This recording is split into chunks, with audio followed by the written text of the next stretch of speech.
El día de hoy dedicaremos esta reflexión al tema de al tercer día resucitó entre los muertos. Vamos a tomar dos números del Catecismo de la Iglesia Católica que nos van a iluminar esta exposición, número 638 y número 639. Recordemos que estamos también en esta primera parte del catecismo, donde hablamos del credo, y en esa parte del credo estamos específicamente en el artículo 2, párrafo 2.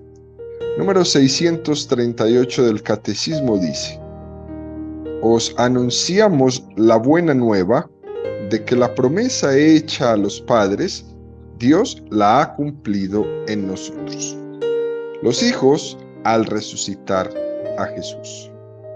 La resurrección de Jesús es la verdad culminante de nuestra fe en Cristo, creída y vivida por la primera comunidad cristiana como verdad central, transmitida como fundamental por la tradición, establecida en los documentos del Nuevo Testamento, predicada como parte esencial del misterio pascual al mismo tiempo que la cruz.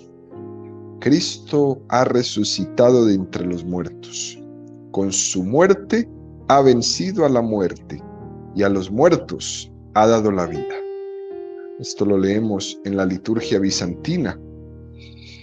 Si nos fijamos, la insistencia primera que tiene este punto del catecismo, esta afirmación de que Jesucristo ha resucitado, es la promesa cumplida. Os anunciamos de que la promesa hecha a los padres, Dios la ha cumplido. Es decir, la resurrección de Jesucristo es una promesa cumplida. Ya en las primeras páginas del Antiguo Testamento hubo una promesa. Cuando Adán y Eva pecaron, Yahvé formuló su castigo. Aquella serpiente, imagen de Satanás, pero al mismo tiempo estaba prometiendo la salvación. Fijémonos cómo lo dice el libro del Génesis, capítulo 3, versículo 14-15. Entonces Yahvé Dios dijo a la serpiente: por haber hecho esto, maldita seas entre todas las bestias y entre todos los animales del campo. Sobre tu vientre caminarás, y polvo comerás todos los días de tu vida. Enemistad pondré entre ti y la mujer, y entre tu linaje y su linaje. Él te pisará la cabeza, mientras acechas tú su calcañar. Primer aspecto que podemos ver es que es un mensaje de esperanza. En el mismo momento del pecado, por la misericordia de Yahvé, ya hay un mensaje de esperanza. No olvidemos que esta verdad no es solamente bíblica. Uno tendría la tentación de pensar que son cuestiones ajenas a nosotros, pero no es así. Lo que en la Biblia está recogido no solo responde a una promesa o a un drama que tuvieron solamente dos personas, sino que lo que recoge la Sagrada Escritura es algo que responde al drama que todos los seres humanos vivimos en nuestro interior. Todos vivimos el drama de querer ser plenamente felices. Pero querer ser plenamente felices en esta tierra y darnos cuenta que no podemos ser plenamente felices en esta tierra. Tener deseos de felicidad que no nos caben en esta vida. Y sentir la importancia de ver que esta vida se nos queda pequeña para poder vivir esos deseos de felicidad. El deseo de felicidad que tiene el hombre es infinito, pero luego se topa con la realidad precaria de nuestra vida. Es verdad que somos poquita cosa, pero tenemos deseos de eternidad y luego somos mortales. Porque claro, si nosotros tuviéramos ganas de vivir y luego se nos fuera yendo poco a poco según fuéramos envejeciendo, pero no es así. Las ganas de vivir no se quitan. El hombre tiene deseo de eternidad, el hombre tiene deseo de felicidad. En el hombre esas ganas, ese deseo de felicidad y de eternidad, no se termina ni con los años ni siquiera. Muchas de las personas que me están escuchando en estos momentos y que ya estén entraditas en años, estarán asentando conmigo que ese deseo de felicidad y ese deseo de eternidad lo llevamos todos dentro, independientemente de los años que cada uno tenga. Por eso esa promesa no solo es una promesa cumplida a Adán y a Eva y a todo el pueblo de Israel. En el fondo es también como si fuera el cumplimiento de ese deseo que todos llevamos dentro. Dios nos hizo para una vida eterna, una vida sin fin, y en la resurrección de Jesucristo se ha cumplido este deseo. A partir de este acontecimiento de la resurrección, ya no solo es un deseo, sino que es un deseo colmado en Cristo. No deja de ser una frustración ese deseo que tiene el hombre si solo se queda en eso, en deseo. Eso de querer pero no poder. Eso de ansiar y luego sentirse impotente. La verdad es que supone una frustración y a la larga también y a la corta uno se frustra. Pero no es así. Ese deseo ya está colmado. Es Cristo. Fijémonos cómo en un segundo aspecto, esta resurrección es la verdad central, culminante y fundamental de nuestra fe. Para entender lo que significa una verdad central, es que todos los artículos de la fe son verdades. Y todos requieren de una adhesión por nuestra fe, por nuestra parte. Todos los artículos de nuestra fe forman un todo, donde no cabe una especie de fe a la carta o a mi medida.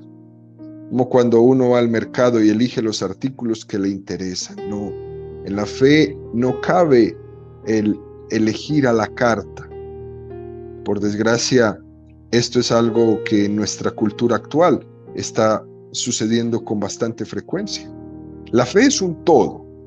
Además ocurre que cuando alguien rechaza un aspecto de la fe, no puede rechazarlo sin que tenga consecuencias para todos los demás artículos de la fe. Dicho esto, nos conviene entender que hay verdades culminantes, fundamentales, y otras verdades que no lo son fundamentales, pero que están al servicio de las verdades fundamentales. Es como una pirámide, donde la base está al servicio de que en la cúspide esté la piedra que culmina todo. La verdad fundamental de la fe católica es la resurrección, que junto con la encarnación y la muerte redentora de Cristo son tres aspectos que están completamente unidos. Por ejemplo, la verdad del purgatorio es un dogma de fe que está al servicio de la verdad de la vida eterna. Esta es la afirmación del catecismo, que está tomada pues de la misma Sagrada Escritura en la primera carta de los Corintios, capítulo 15, versículo 14 al 26. Ahora bien, si se predica que Cristo ha resucitado de entre los muertos, ¿cómo andan diciendo algunos entre vosotros que no hay resurrección de los muertos? Si no hay resurrección de los muertos, tampoco Cristo resucitó. Y si no resucitó Cristo, vacía es nuestra predicación, vacía también nuestra fe. Y somos convictos de falsos testigos de Dios, porque hemos atestiguado contra Dios que resucitó a Cristo, a quien no resucitó. si es que los muertos no resucitan. Porque si los muertos no resucitan, tampoco Cristo resucitó. Y si Cristo no resucitó, vuestra fe es vana, estáis todavía en vuestros pecados. Por tanto, también los que durmieron en Cristo perecieron. Si solamente para esta vida tenemos puesta nuestra esperanza en Cristo, somos los más dignos de compasión de todos los hombres. Pero no, Cristo resucitó de entre los muertos como primicias de los que durmieron. Porque habiendo venido por un hombre la muerte, también por un hombre viene la resurrección de los muertos. Pues del mismo modo que en Adán mueren todos, así también todos revivirán en Cristo. Pero cada cual en su rango, Cristo como primicias, luego los de Cristo en su venida, luego el fin, cuando entregue a Dios Padre el reino, después de haber destruido todo principado, dominación y potestad. Porque debe Él reinar hasta que ponga a todos sus enemigos bajo sus pies. El último enemigo en ser destruido será la muerte. Esta expresión tan conocida por todos nosotros de San Pablo, si Cristo no ha resucitado, vana es nuestra fe y estamos todavía en nuestros pecados. Ciertamente, si la resurrección de Jesucristo no se hubiera producido, no hubiéramos sido redimidos de nuestros pecados. Fijémonos bien, lo que Cristo hizo en la cruz, derramando su sangre, fue merecer nuestra salvación. Pero su resurrección fue la realización de nuestra salvación. Por lo tanto, muriendo, mereció. Resucitando, realizó. Por eso no se entiende la pasión de Cristo sin resucitar. Sería como una entrega dolorosa sin fruto. Sería un merecer, pero al final no dar. Sí, lo merezco, pero no me lo han dado. La resurrección es la entrega eficaz de lo que Cristo ha obtenido, de lo que Cristo ha merecido en su muerte redentora en la cruz. Si Cristo no hubiera resucitado, cuando celebramos la Eucaristía, allí no estaría Jesucristo. Sería solamente un recuerdo del pasado, así como lo hacen muchísimas de las denominaciones religiosas cristianas. Hacen un culto que es un recuerdo, pero nuestra Eucaristía no es un recuerdo, es un volver a vivir.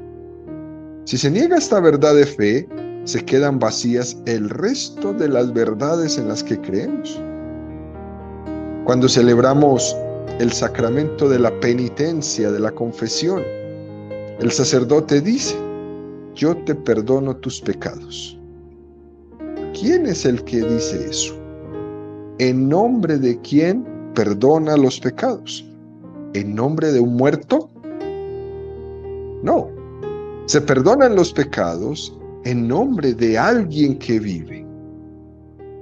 En la Eucaristía decimos: anunciamos tu muerte, proclamamos tu resurrección. Son dos misterios que están íntimamente unidos. Puede ser que tengamos una cierta rémora que pesa en nosotros, en nuestra tradición, el aspecto de la vivencia de la pasión de Jesucristo. Por ejemplo, nuestras Semanas Santas dejan siempre una huella muy impresionante y nos llama muchísimo la atención solamente la parte del sufrimiento. Es decir, para nosotros es importantísimo vivir el Viernes Santo, ¿no? Es más fácil representar esta pasión de Jesús porque es más impactante este dolor, es más impactante la sangre, el sufrimiento de Jesús por nosotros. Es muy gráfico. Incluso el arte lo representa de una manera mucho más fácil.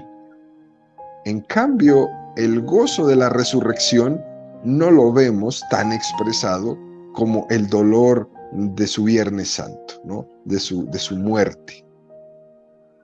Por esto puede ocurrir que hayamos puesto el acento en el Cristo que sufre en la pasión y hemos bajado un poco el acento en ese Cristo resucitado. Y esta partecita es necesaria purificarla en nuestra vida. Tenemos el peligro de quedarnos más en lo que entra por los ojos y nos impresiona y nos impacta. Pero necesitamos ver con los ojos de la fe eso que nuestros ojos no pudieron ver el domingo de la resurrección. También ocurre que en los evangelios los relatos de la pasión son incluso mucho más detallados, mientras que los relatos de la resurrección son mucho más sobrios. Y tenemos el peligro de olvidar que es la resurrección el aspecto central de nuestra fe. Fíjense que San Ignacio de Loyola, en los ejercicios espirituales, le dice a los ejercitantes de los ejercicios, después de haber meditado sobre la pasión de Jesucristo, puede ocurrir pues que el ejercitante no tenga la debida disposición para atender ese tipo de gracias, las gracias que Dios le envía en la meditación de la resurrección de Jesucristo. Porque son gracias más imperceptibles por los sentidos humanos. Son gracias más interiores, más sutiles. Y es necesario hacer un gran silencio interior para contemplar a Cristo resucitado. El domingo de resurrección no debería ser un domingo de mucho ruido. Debería de ser un domingo de mucho silencio. Hay veces hacemos un gran silencio, incluso le llaman así, la noche del silencio o el gran silencio, el Viernes Santo después de la muerte de Jesús. Debería ese gran silencio recorrer todo el domingo de resurrección también, para que nosotros llegáramos a comprender, ¿no?, a estar abiertos a la escucha de estas gracias de la resurrección. El catecismo hace también una afirmación muy hermosa. Cristo con su muerte venció la muerte. Esta expresión que está formulada en la liturgia bizantina, el catecismo la toma y la rescata para entender la profundidad que tiene la resurrección de Jesús. Esta expresión, cada vez que la escuchamos, tenemos que acordarnos de que la muerte se introdujo en la creación como consecuencia del pecado original. En el número 418 del Catecismo recuerda que, como consecuencia del pecado original, la naturaleza humana quedó debilitada en sus fuerzas, sometida a la ignorancia, al sufrimiento y al dominio de la muerte, e inclinada al pecado, inclinada a la concupiscencia. No era el plan primero de Dios que el hombre muriera, sino que estuviera preservado de la corrupción propia de la naturaleza humana. Por eso es que el pecado golpea tan duro.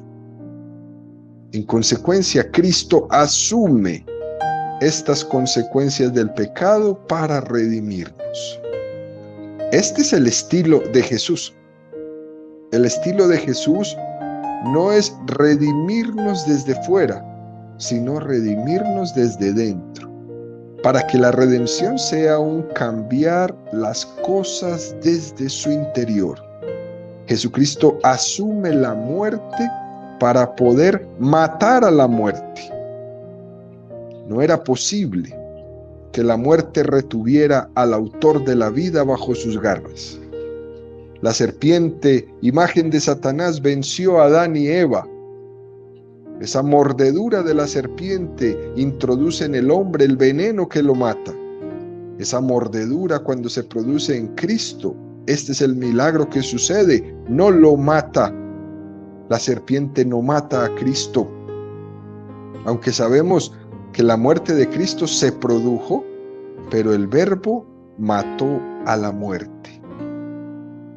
Por eso, en el texto que leímos al inicio de la primera carta de los Corintios, termina San Pablo diciendo que luego el fin cuando entregue a Dios Padre el reino, después de haber destruido todo principado, dominación y potestad, porque debe Él reinar hasta que ponga a todos sus enemigos bajo sus pies. El último enemigo en ser destruido será la muerte. El enemigo más tenaz es la muerte, porque no está, ¿no? Como irónicamente, la muerte está como irónicamente esperándonos.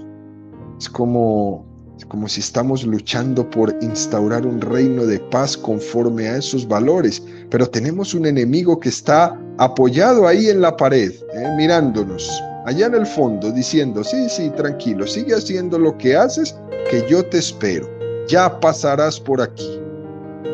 La muerte que nos dice esto, al ser vencida por Cristo, hace que nuestra victoria sea plena y definitiva. Hace que esa ironía de Satanás, que con su muerte nos está esperando diciéndonos, al final te espero, al final la muerte te tocará, la muerte te morderá, hace Jesús que esa ironía se vea plenamente humillada en la victoria de su resurrección. Esta, queridos amigos, es nuestra esperanza. Ese, queridos amigos, es el gozo de la resurrección plena. Y esta resurrección de Cristo es un evento también histórico y trascendente. Dice el Catecismo de la Iglesia Católica en el número 639. El misterio de la resurrección de Cristo es un acontecimiento real que tuvo manifestaciones históricamente comprobadas, como lo atestigua el Nuevo Testamento. Ya San Pablo, hacia el año 56, puede escribir a los Corintios, porque os transmití en primer lugar lo que a mi vez recibí, que Cristo murió por nuestros pecados según las Escrituras, que fue sepultado y que resucitó al tercer día según las Escrituras, que se apareció a Cefas y luego a los 12. El apóstol Pablo habla aquí de la tradición viva de la resurrección que recibió después de su conversión a las puertas de la ciudad de Damasco. Esa partecita que la encontramos en los Hechos de los Apóstoles, capítulo 9, versículo 3 al 18, está esta narración. Sería bueno recordar que los milagros de Jesucristo, esos milagros que Él hizo durante su vida, tuvieron una doble razón de ser. Los milagros tenían una doble razón. Una primera es el sentido o dimensión salvífica que tienen los milagros. Los milagros son expresión de la misericordia de Cristo hacia nosotros. Es también una imagen de la realidad eterna, de ese deseo de Cristo de amarnos y sanarnos.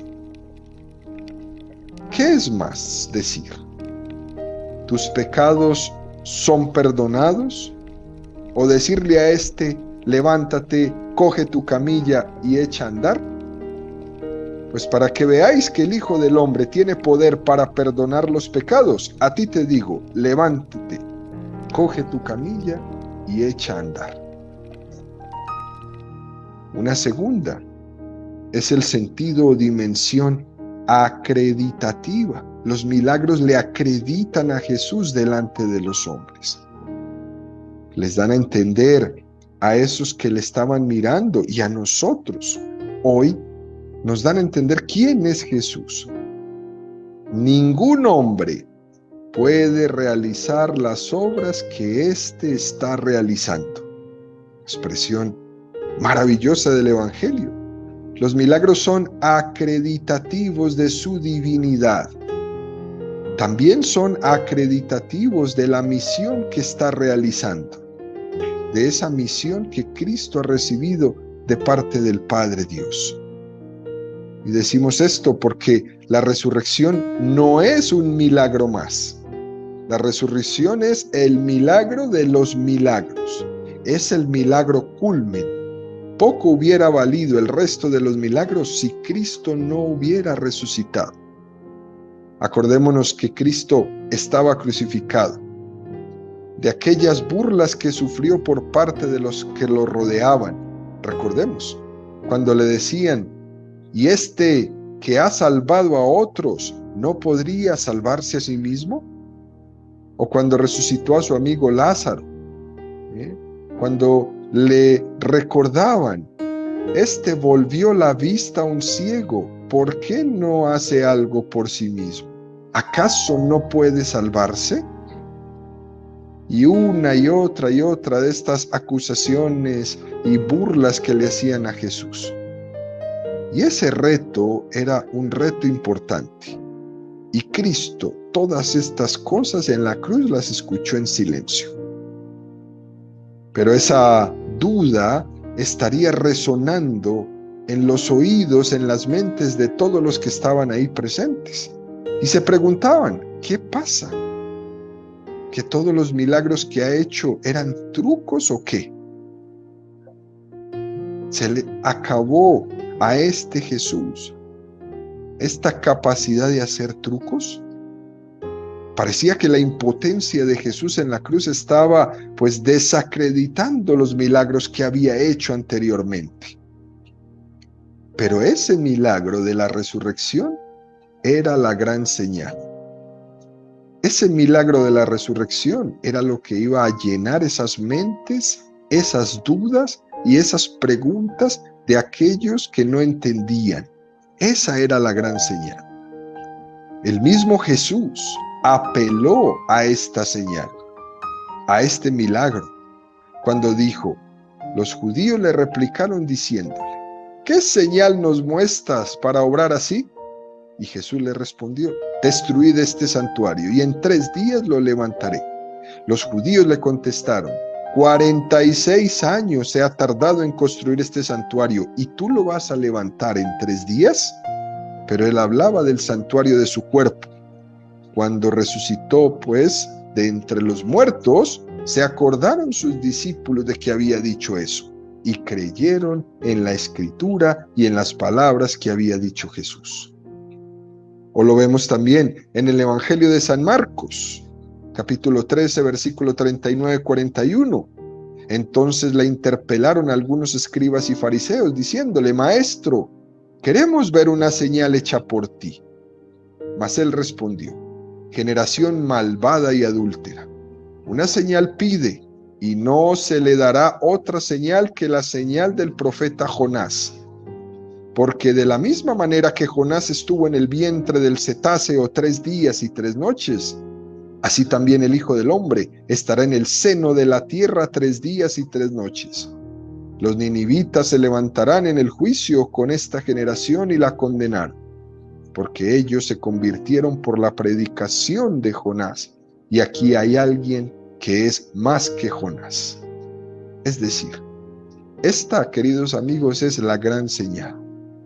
Y es necesario que todos profundicemos en este milagro de la resurrección, que se inserta también en la historia, pero que al mismo tiempo es trascendente. Y el catecismo nos ha querido hacer una insistencia en este número, de que se trata de un hecho histórico al mismo tiempo que un hecho trascendente. Por una parte, se trata de una realidad que trasciende la historia. Y hay que entender esto. La resurrección de Jesús no es una resurrección como la de Lázaro. Lázaro resucitó y volvió a la vida humana para después morir. Pero Jesucristo resucitó para la vida eterna. Jesús entra en una dimensión que supera los sentidos de los hombres. Y en ese sentido hay que decir que la resurrección es histórica, porque aconteció en un lugar y en un tiempo determinado, localizado perfectamente en la historia, ahí en Jerusalén, ahí en ese sepulcro. Pero al mismo tiempo supera la historia, porque es pues entrar en otra dimensión. ¿Cuál dimensión? La de la vida eterna. Las dos son ciertas. Las dos son ciertas. En la historia han existido muchos errores contrarios a esta afirmación del catecismo. Hoy voy a citar 2 de ellos en forma de conclusión. Una primera es la afirmación de que Cristo no resucitó porque los apóstoles o discípulos se habían robado el cadáver. Mateo 28, 11, 15. Mientras ellas iban, algunos de la guardia fueron a la ciudad a contar a los sumos sacerdotes todo lo que había pasado. Estos, reunidos con los ancianos, celebraron consejo y dieron una buena suma de dinero a los soldados advirtiéndoles: decid, sus discípulos vinieron de noche y le robaron mientras nosotros dormíamos. Y si la cosa llega a oídos del procurador, nosotros le convenceremos y os evitaremos complicaciones. Ellos tomaron el dinero y procedieron según las instrucciones recibidas, y se corrió esa versión entre los judíos hasta el día de hoy. Era una afirmación muy arriesgada, queridos amigos, para los soldados romanos, porque en la ley romana existía la pena de muerte para el soldado que se quedara dormido en momento de la guardia. Los judíos, siendo conscientes de la trascendencia que podía tener el que el sepulcro estuviera vacío, inventaron y sobornaron a los soldados romanos. Un segundo error es la afirmación de que Cristo no murió, sino que Cristo en la cruz había padecido una especie de catalepsia. Y cuando lo dejaron en el sepulcro, allí se reanimó. ¿Sí? No es que resucitó, es que no había muerto del todo. Y eso también es un error. Es difícil hacer esto compatible, ¿no?, con lo que era una crucifixión romana, con aquel signo último que hizo el soldado romano cuando traspasó ya definitivamente con su lanza el costado de Jesucristo. Es así pues, queridos amigos, con estos dos errores sobre el tema de que si Jesucristo murió y resucitó, y el día de mañana continuaremos con nuestra explicación de el sepulcro vacío.